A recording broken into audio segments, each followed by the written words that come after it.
पाठ दूसरा, मियां नसरुद्दीन। यह एक शब्द चित्र है जिसे लेखिका कृष्णा सोबती ने लिखा है। कृष्णा सोबती के हम हशमत गद्य संग्रह से इसे संकलित किया गया है। मियां नसरुद्दीन एक सजीव और मनोरंजक रेखा चित्र है।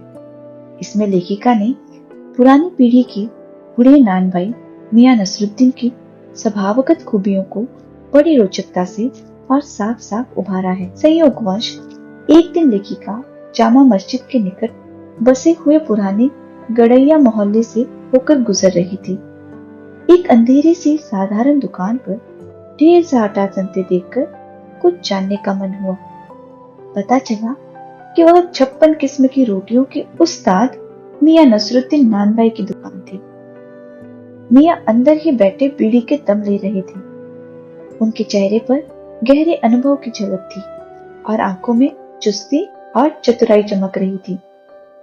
लेखिका ने मियां से प्रश्न किया कि उन्होंने इतनी किस्म की रोटियां बनाने का हुनर कहां से सीखा था।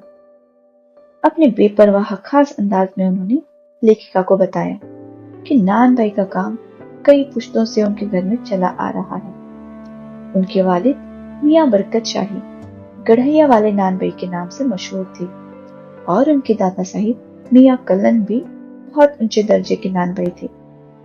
मियां नसरुद्दीन ने खानदानी शान का एहसास कराते हुए बताया कि यह रोटी बनाने का खास हुनर उन्होंने अपने वालिद साहब की खिदमत में रहकर सीखा था।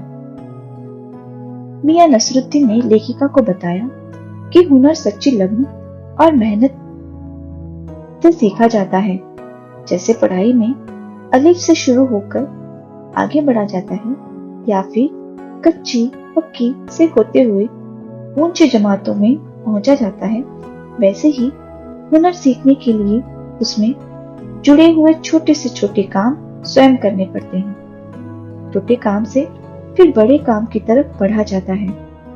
मियां ने अपनी बात स्पष्ट करते हुए कहा कि उन्होंने भट्टी बनाने, भट्टी में आंच देने और बर्तन धोने तक के छोटे से छोटे काम अपने हाथ से कर रोटी बनाने का इल्म सीखा था।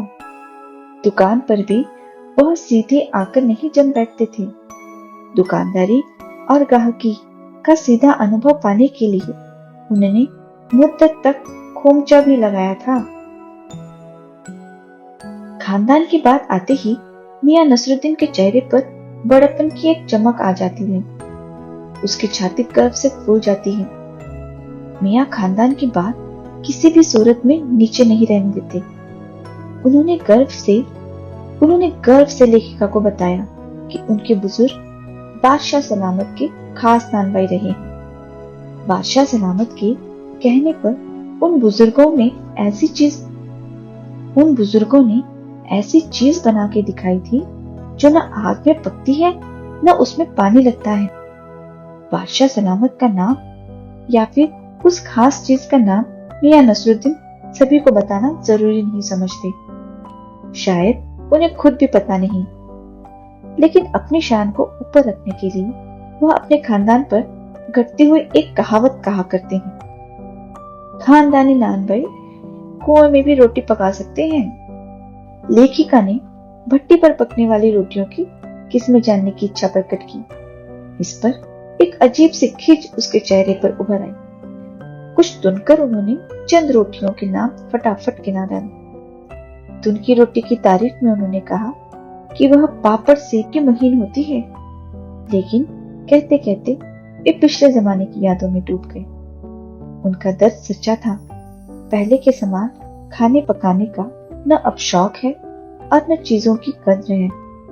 आज के जमाने में तो भारी और मोटी तंदूरी रोटी का ही बोलबाला है। क्या बनाए, क्या खिलाएं,